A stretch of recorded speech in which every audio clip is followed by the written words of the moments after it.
هنعمل وصفة الحمام الكداب بتتبيلة خطيرة هتخلي طعم الحمام روعة مع شوية خضار والطعم حكاية. جبت عدد 5 أوراق مخليين بالشكل ده. قلت للفرارجي ان انا عايزة اعمل حمام كداب فخرهم لي بالطريقة دي من كل العظم وسابت جلد عظم. هعمل تتبيلة حلوة تطعم لي الوراك وتبقى طعمها حلو. هجيب بصلاية وطماطماية و4 فصوص من الثوم صغيرين، لو الثوم كبير حطي فصين بس. هحطهم في الكبة. هحط عليهم مجموعة من التوابل اللي هتخلي لي طعم الفراخ حلو. ربع معلقة صغيرة من الملح، ربع معلقة صغيرة من السكر، ربع معلقة صغيرة من الفلفل، ربع معلقة صغيرة من البهارات السبعة، ربع معلقة صغيرة من الحبهان البودر. هنعم كل الخلطة دي مع بعض في الكبة تكون ناعمة جدا. فرمت التتبيلة بقت معايا بالشكل ده. هضيف عليها معلقتين من الزيت صغيرين اتبل بيها الوراك من بره ومن جوه وتحت الجلد بالشكل ده عشان تديني تطعيمه حلوه للفراخ.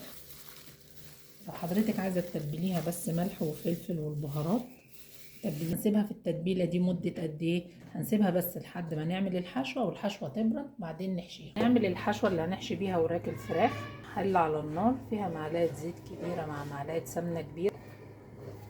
سخنت معايا كده الحله. هنزل عليها ب3 كوبايات من الرز المصري المغسول والمتصفي كويس.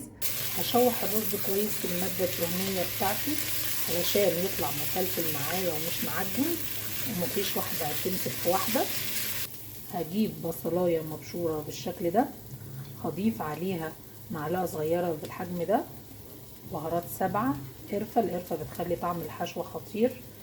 نص معلقه صغيره من الملح، نص معلقه صغيره من الفلفل الاسود.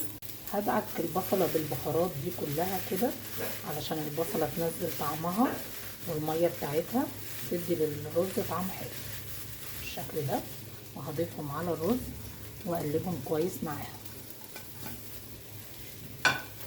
بعد ما ريحه البصله بالتوابل كده طلعت عليا ريحتها جميله هنزل عليها باضافات تانية هتخلي طعم الرز حلو. كل الاضافات دي بتخلي طعم الحشوة جميل.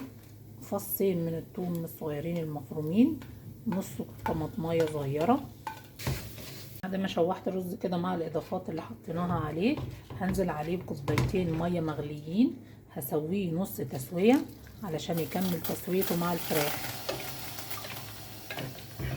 هسيب الرز يغلي على نار هادية لحد ما يتشرب المية اللي حطيناها كلها ويستوي نص تسوية وبعدين هطفي. استوى معايا الرز بالشكل ده نص تسوية. هسيبه لحد ما يبرد وبعدين نحشي بيه الوراك. بردت معايا الحشوة بالشكل ده تماما. هبدأ اجيب الوراك بتاعتي واحشيها بالشكل ده. همسك كل ورك وافتحهم كده وابدأ احشي من جوه وراعي ان انا مملاش الورك بالحشوة علشان لسه الرز هيكمل تسويته علشان ما يتفتحش معايا بالشكل ده.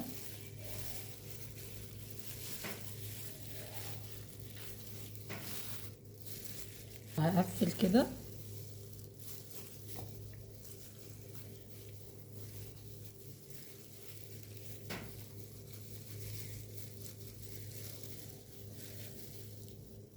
هحطهم كده على بعض واجيب خلة واقفل بيها. هقفلها كويس عشان الرز ما يطلعش منها. بقت معايا الحمامية بالشكل ده. هجيب صينية بالشكل ده واحط فيها أرضية من الخضار. هحط بصل وجزر وبطاطس وطماطم وشرايح من الثوم. بيبقى طعمها حلو خالص تحت الحمام الكداب وبتدي هي اصلا نكهة وطعم للحمام الكداب. هرص فيها بالشكل ده. بعد ما خلصنا حشو الحمام بتاعنا بالشكل الجميل ده حطيته في الصينية. حطيت عليه بقية التتبيلة دهنته دهنة من الزيت. هضيف نص كوباية مية مغلية عشان انا عندي الخضار هينزل مية والفراخ هتنزل كمان مية علشان تكمل تسوية الرز والفراخ كمان تستوي بشكل كويس. هجيب ورقة زبدة وتكون مبلولة عندي بالشكل ده عشان ما تلزقش في الحمام. هحطها كده